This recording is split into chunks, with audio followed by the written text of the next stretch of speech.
pé, nós vamos ler, depois você vai sentar. 3 versículos de Romanos. Romanos capítulo 8, 28 a 30. E eu vou explicar esses 3 versículos para você. E no final nós vamos cantar um hino de louvor por tão grande salvação. Amém?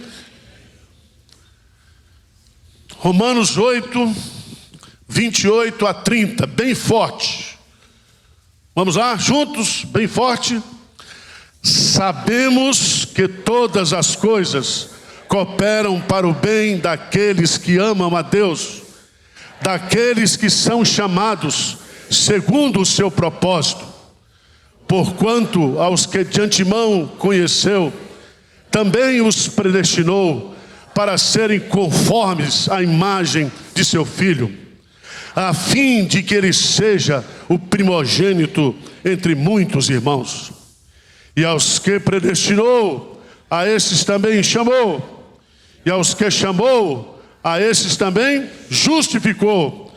E aos que justificou, a esses também glorificou. Amém. Pode sentar aí. Deixa a Bíblia aberta. Versículo 28 começa com uma declaração de Deus, uma promessa maravilhosa. Sabemos que todas as coisas cooperam para o bem. Vamos repetir? Sabemos que todas as coisas cooperam para o bem. Amém? 3 verdades nessa promessa. Primeiro, o verbo sabemos. E esse verbo sabemos está no plural. É um saber coletivo. Esse sabemos aí envolve não somente um saber teológico, teórico, um saber compreensivo, um saber racional, mas também um saber experimental. Sabemos. Provai e vede que o Senhor é. Provar e ver significa experimentar. Não é somente conhecer que Deus é bom, é provar a bondade do Senhor na nossa vida. Sabemos, diz o apóstolo Paulo, mas ele não diz sabemos que algumas coisas. Ele diz o quê? Sabemos que todas as coisas. Todas as coisas. Todas. Você está doente? Essa doença coopera para o seu bem. Você está desempregado? Tudo que acontece na vida do crente pode não ser bom, mas coopera para o nosso bem. Sabemos que todas as coisas não são boas, mas todas as coisas que acontecem na minha vida cooperam para o meu bem.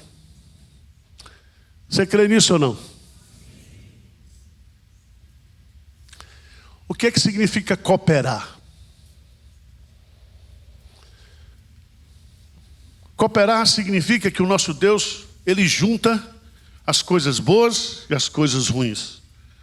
As coisas que você fez em obediência a Deus, as coisas que você fez em desobediência a Deus. As coisas que você planejou, as coisas que você não planejou. Todas as coisas o quê? Cooperam, operam conjuntamente para o bem. Diz amém aí? Amém. Então, agradeça a Deus e diz: Senhor, eu quero te agradecer por todas as coisas que estão acontecendo na minha vida hoje. Amém? Amém. Diga assim: bendize, ó minha alma, ao Senhor, e não te esqueças de nenhum só dos seus benefícios. Bendize o Senhor de todo o seu coração nesta manhã. Bendize ao Senhor pelas coisas boas que estão acontecendo na sua vida, pelas coisas desagradáveis, indesejáveis. Mas a promessa de Deus é linda, porque diz assim: sabemos que todas as coisas cooperam para o bem. Às vezes a gente acha que não, né? Que isso não vai cooperar para o meu bem. Mas a Bíblia está dizendo que todas as coisas cooperam para o nosso bem. Ou você crê ou você não crê. Mas essa promessa, quem são os beneficiários dessa promessa? Porque diz assim: sabemos que todas as coisas cooperam para o bem. Para o bem de quem? Para o bem de quem? Duas respostas no texto. Qual é a primeira resposta? Aqueles que amam a Deus. O que é ser crente? É amar a Deus sobre todas as coisas? Você não pode dizer que é crente se você não ama a Deus. Você está entendendo o que eu estou dizendo? E quem ama a Deus, ama também ao seu irmão. O verdadeiro crente é aquele que é amado por Deus, e porque Ele nos amou, nós o amamos. E quando nós amamos a Deus, nós sabemos que todas as coisas cooperam para o meu bem. Porque eu amo a Deus. Mas não somente isso. Quem é o segundo beneficiário? Qual é a característica desse beneficiário? Daqueles que são chamados segundo o quê? O seu propósito.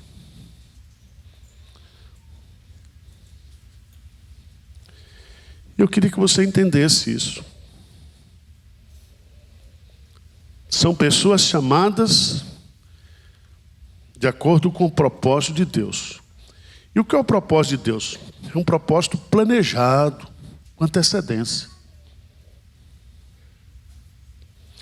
Então todas essas coisas que estão acontecendo na minha vida e acontecem na sua vida, elas têm um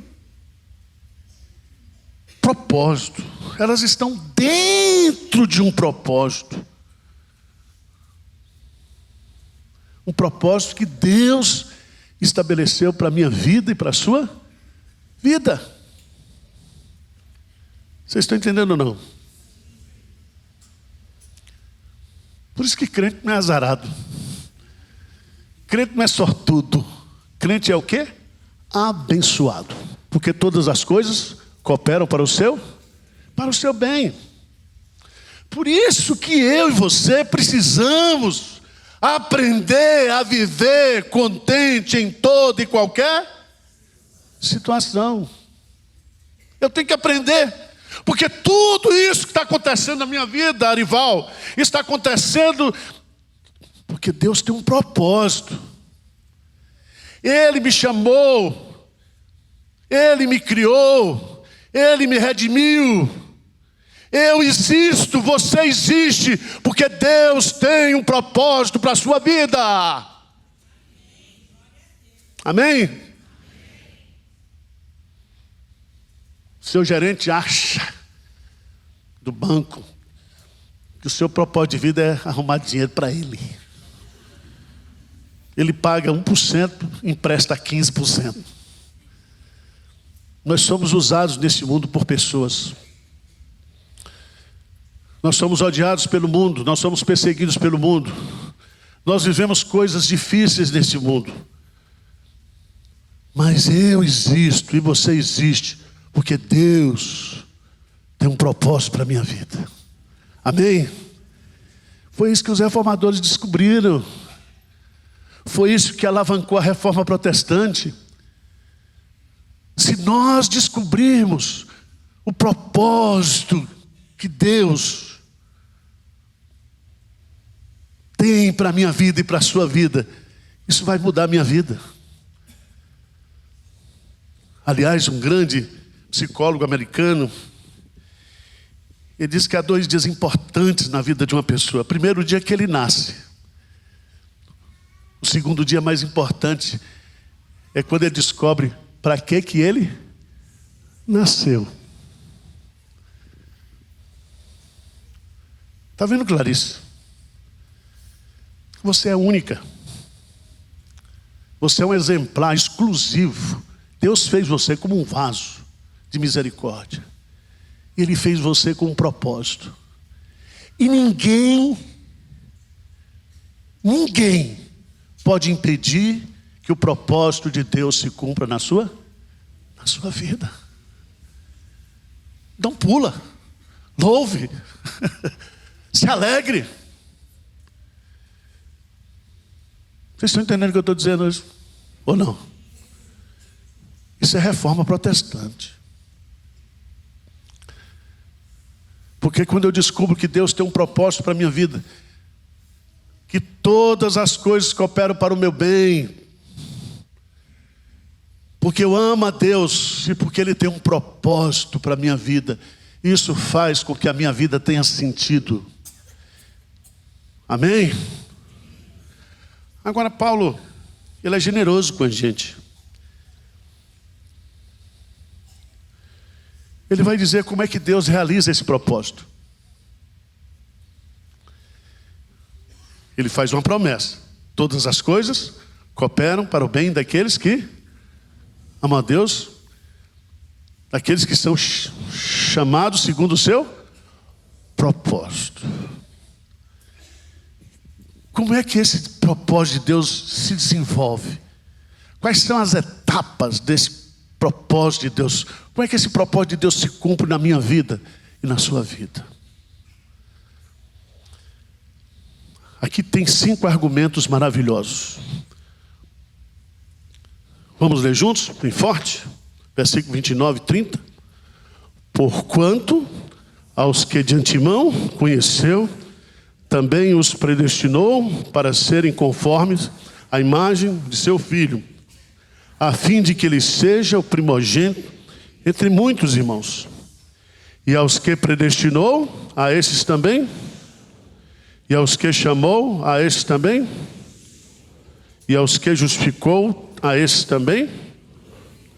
Eu quero, antes de entrar nesses 5 elos, que são 5 elos que formam uma corrente, observe que nesses 2 versículos há 3 detalhes importantes. Primeiro, é que Deus, Ele é o sujeito da ação.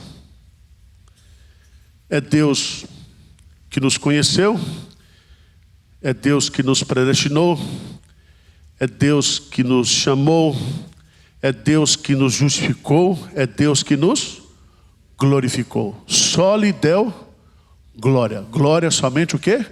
A Deus. Tudo que acontece na minha vida, todo o propósito de Deus é executado por Deus na minha vida. Ele é quem realiza em mim o seu propósito. Amém? Segunda coisa muito importante aqui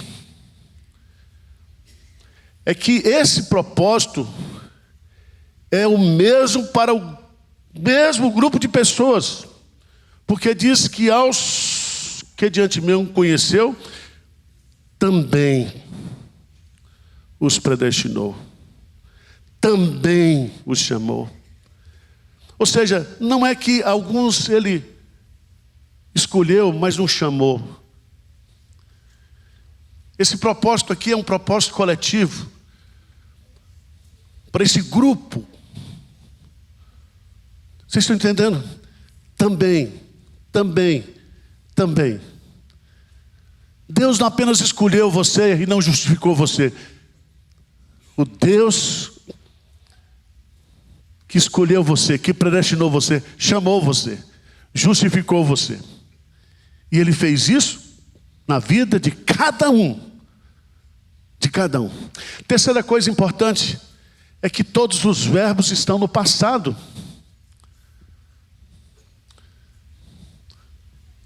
E a minha grande pergunta é: por que estão no passado? E aqui na língua grega existe o verbo auristo, no passado, que é um passado que se diz assim, na linguagem para a gente entender, um passado que não aconteceu, mas que aconteceu e que já está tudo o quê? Concretizado.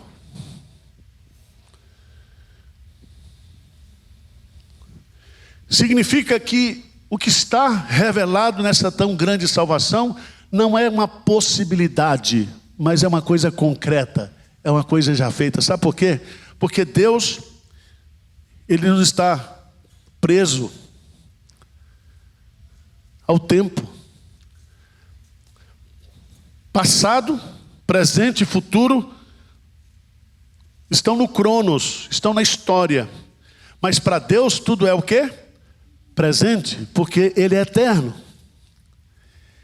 Eu estou com você aqui, agora, nós estamos assentados aqui, eu estou em pé aqui, mas ao mesmo tempo nós estamos assentados em Cristo Jesus nas regiões celestes. Vocês dão para entender? É muito para a sua cabeça. Você diz, pastor, tem que ter muita cannabis para entender um negócio desse. Não, é que o texto está dizendo isso. Agora veja esses 5 elos. Olha o que Deus fez. Qual é o propósito? Você foi chamado por Deus para um propósito. Todas as coisas cooperam porque Deus tem um propósito para a sua vida, para a minha vida. E a primeira coisa que ele diz assim no versículo 28, porque aos que de antemão conheceu. E às vezes esse verbo conheceu aqui, a gente vai naquela questão da presciência de Deus. Deus viu antes o que eu seria no futuro, mas não é esse o sentido. A palavra conheceu aqui significa escolheu.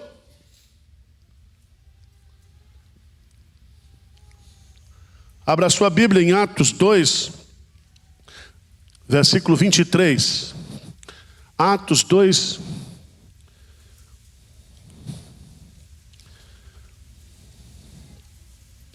versículo 23. O que diz Atos 2, 23? Sendo este entregue pelo determinado desígnio e presciência de Deus. A palavra presciência de Deus aqui significa desígnio de Deus, escolha de Deus. É a mesma palavra que aparece aqui, significa que o que aconteceu com Jesus, ou a sua entrega, o seu sacrifício, estava cumprindo uma determinação, um desígnio, um ato de presciência de Deus, de escolha prévia de Deus. Significa que eu e você, nós somos salvos hoje porque Deus, Ele nos escolheu para ser salvos. Ele nos escolheu para que Cristo morresse em nosso lugar e pagasse o preço da nossa redenção. Ele nos escolheu para sermos dele. E essa escolha se fundamenta no amor incondicional de Deus. Ele não nos escolheu por méritos, porque o amor ágape, o amor de Deus, a razão deste amor não está no objeto amado, mas na incondicionalidade daquele que ama. Ele me amou, sendo eu ainda pecador. Ele me amou sem encontrar em mim nenhuma razão para que me amássemos, ou para que nos amássemos. Ele me escolheu. Ele me escolheu antes de eu nascer. Ele me escolheu antes de me formar. Ele me escolheu antes de eu ser um zigoto, de eu estar na barriga da minha mãe. Ele me escolheu. Ele me escolheu antes de eu nascer, antes da fundação do mundo. Ele me escolheu. Ele me escolheu. E Ele me escolheu para salvação. Ele me escolheu para que eu seja santo, irrepreensível diante dele. Ele me escolheu para que eu pudesse receber a salvação pela fé e pela graça exclusivamente em Jesus Cristo. Ele me escolheu.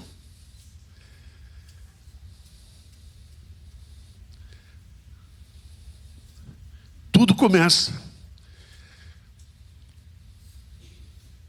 Como ele realiza esse projeto? Primeiro, ele me escolheu de antemão. Ele me escolheu previamente, por amor incondicional, antes da fundação do mundo. Ele me escolheu para receber dele a salvação em Cristo Jesus.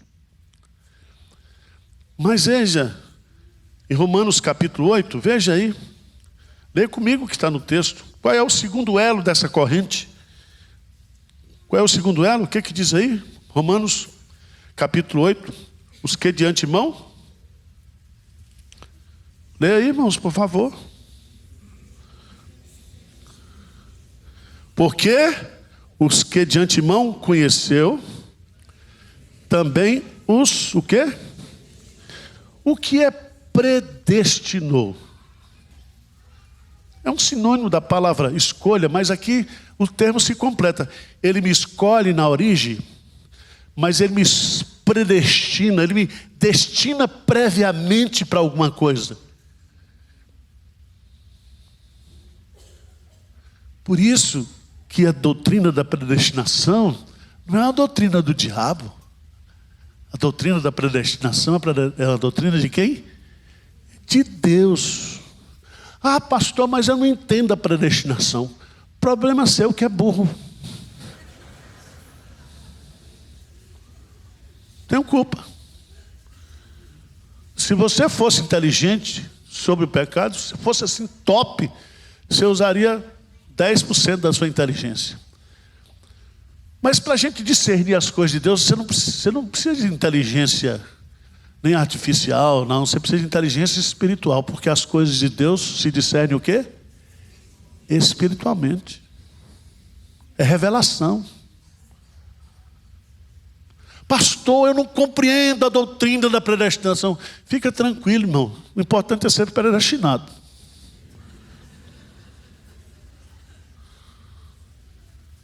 Ah, por que Deus predestinou um e não predestinou outros?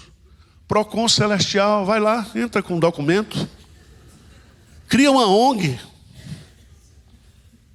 e faz um movimento em defesa dos não predestinados.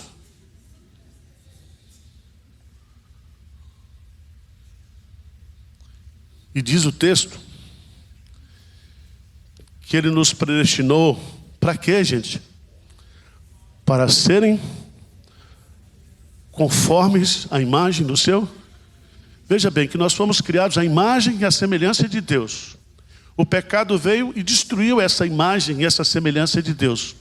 Agora Deus nos predestina como pecadores para que essa imagem de Deus em nós seja o quê? Reconstruída, restaurada. Significa que nós estamos sendo burilados, conformados. Conformados pega a peça de um artesão, de um vaso, e aquele que é o oleiro, ele tem um projeto na sua mente, e ele pega uma massa de barro, e ele vai burilando, vai transformando, porque ele já tem na sua mente uma imagem predeterminada. Ele está dizendo, eu vou fazer de vocês conforme a imagem de Jesus. Eu vou transformar vocês à semelhança de Jesus. Vocês serão iguais a Jesus. Amém? Iguais no caráter, iguais na santidade. Então preste atenção. Ah, pastor, mas está acontecendo tanta coisa ruim na minha vida. Deus não me ama. Deus... Meu irmão, vai, fica calmo. Tudo isso que está acontecendo na sua vida é porque Deus está trabalhando na sua vida para que você seja conformado à imagem de Jesus. Amém? Você é muito vaidoso. Tem muita gente que gasta dinheiro para ficar botando botox, fazendo plástica. Eu vi essa semana uma mulher que fez 500 plásticas. Eu não sei, 500 plásticas. Falta fazer plástica em que lugar? 500 plásticas. Porque ela está buscando uma imagem, ela está tentando se conformar a uma imagem. O projeto de Deus é que você seja conforme a imagem de... E veja que coisa linda, veja que coisa linda. 2 Coríntios capítulo 3, 2 Coríntios capítulo 3.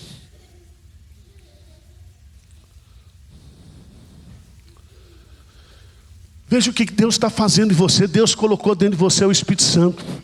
Você pode ser o crente mais defeituoso. Ele diz, pastor, eu sou um crente assim, ó, eu sou um crentinho. Porque tem um crentão. Eu sou um crente assim, pastor, cheio de defeito. Mas veja que Deus tem um propósito para isso. Ele botou o Espírito Santo dentro de você. E veja aqui que Coríntios capítulo 3 diz assim, no versículo 17 e 18, ora, o Senhor é o Espírito, e onde está o Espírito do Senhor, ali há o quê? Liberdade. E todos nós, com o rosto desvendado, contemplando como por espelho a glória do Senhor, somos o quê? Transformados de glória em glória, na sua própria imagem, como pelo Senhor. Veja que você não está piorando como crente, você está o quê? Melhorando.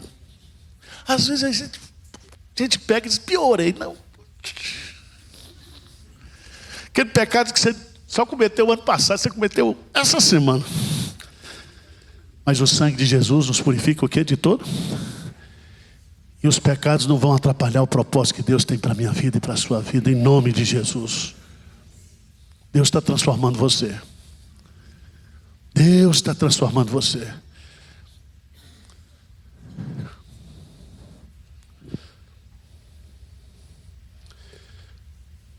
Nós seremos semelhantes a Jesus.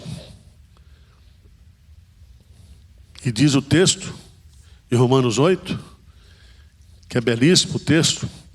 Porquanto aos que de antemão conheceu, também os predestinou para serem conforme a imagem de seu Filho, a fim de que Jesus Cristo, ele seja glorificado entre muitos o quê? Irmãos.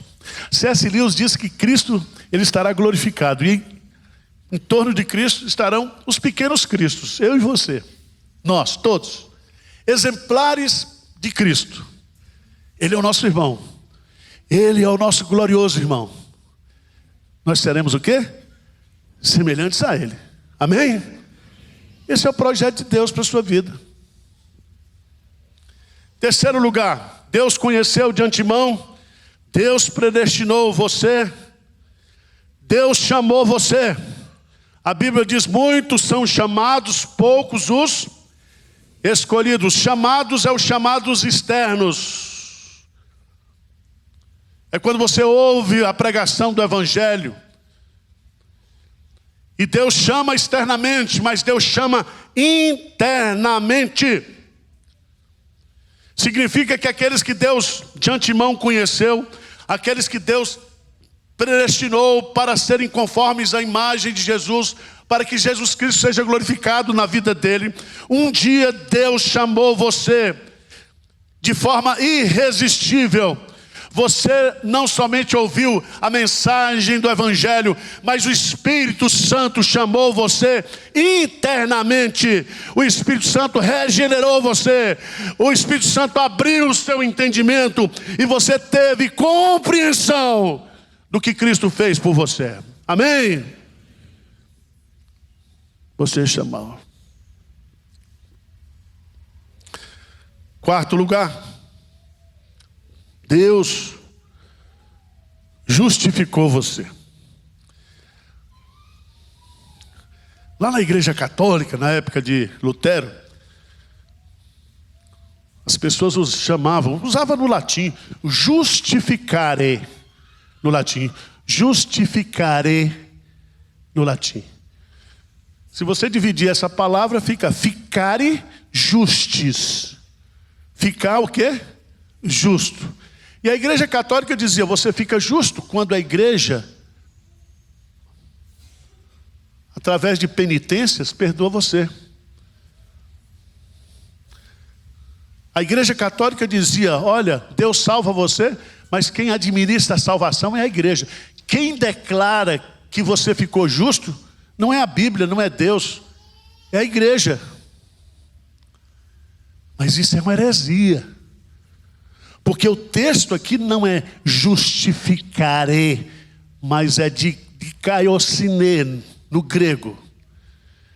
E a tradução desse verbo de kaiosine não é ficarem justos, mas é declarado justo. É um ato do tribunal de Deus. É um acórdão do tribunal celestial que diz assim: justificados, pois, mediante a fé, temos paz com Deus por intermédio de Jesus Cristo.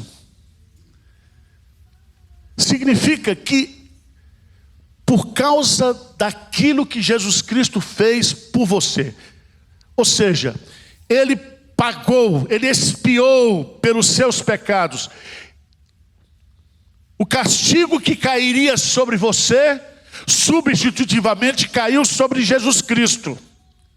E porque Jesus Cristo, Ele pagou o preço da sua redenção, o juiz diz para você: nenhuma condenação há para você.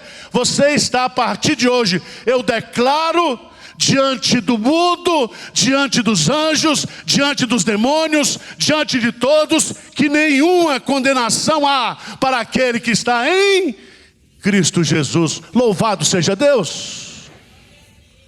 Louvado seja Deus. Você está justificado. Mas por fim,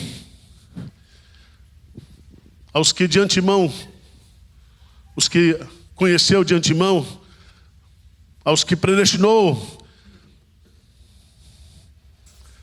para serem iguais a Jesus e para glorificarem a Jesus, aqueles que Deus chamou, aqueles que Deus justificou, vai dizer também que Deus o quê? O glorificou. E aos que justificou, a esses também, o quê? Glorificou. O que significa glorificar?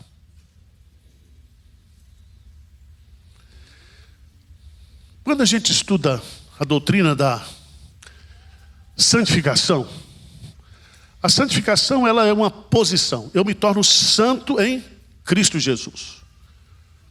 Eu sou um pecador que fui declarado por Deus justificado. Perdoados estão os seus pecados. Mas a santificação, depois que eu sou justificado, é um processo. Porque eu estou livre da condenação do pecado, mas eu não estou livre da presença do pecado. Eu luto. Eu sou tentado, eu sou provado, eu caio, eu levanto, Deus me perdoa. Aquela lenga-lenga do dia a dia do crente. Mas o que é glorificar? Glorificar vai ser o dia em que Jesus Cristo vai tirar de dentro de você a presença, o que é do pecado, e você vai ser cheio da glória de Cristo. Não vai ter mais presença de pecado. E eu vou olhar aqui para Clarice e vou ver ela assim como um strass, brilhando assim, brilhando. Eu acho que esse negócio de galardão é brilho. Então, aproveita nessa vida para passar caô na sua vida. Porque como é que vai ser esse negócio de galardão? Galardão. Ah, pedra na coroa. A gente vai andar com coroa no céu. Coisa chata, né? Coroa.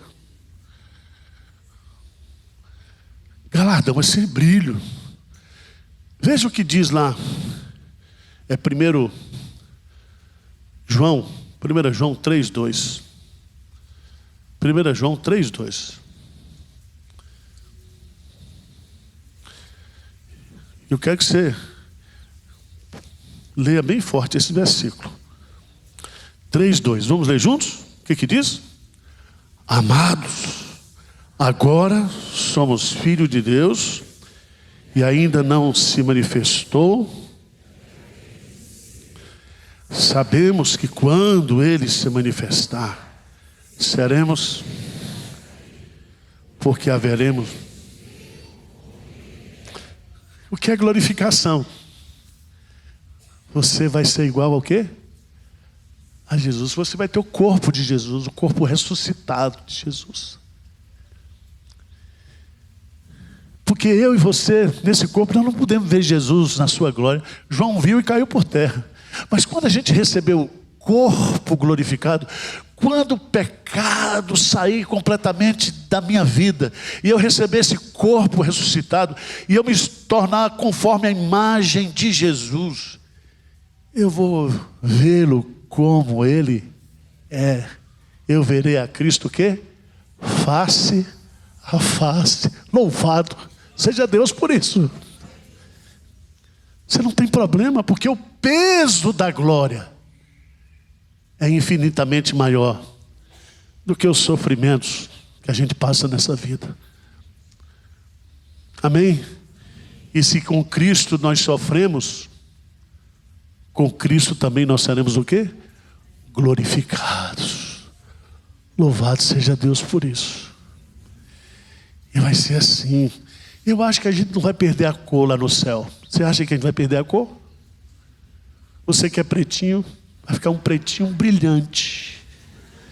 Você que é japonês, japonesinho, porque ele disse que vai ter lá diante do trono gente de toda tribo, língua e nação. Nós, todo mundo lá. Não haverá mais choro, não haverá mais morte, não haverá mais tristeza, sofrimento nenhum, tristeza nenhuma. E nós estaremos para sempre com o Senhor. Irmãos, quando os reformadores descobriram a doutrina da salvação, quando eu e você nós descobrimos a grandeza da nossa salvação, isso muda a nossa vida. Amém?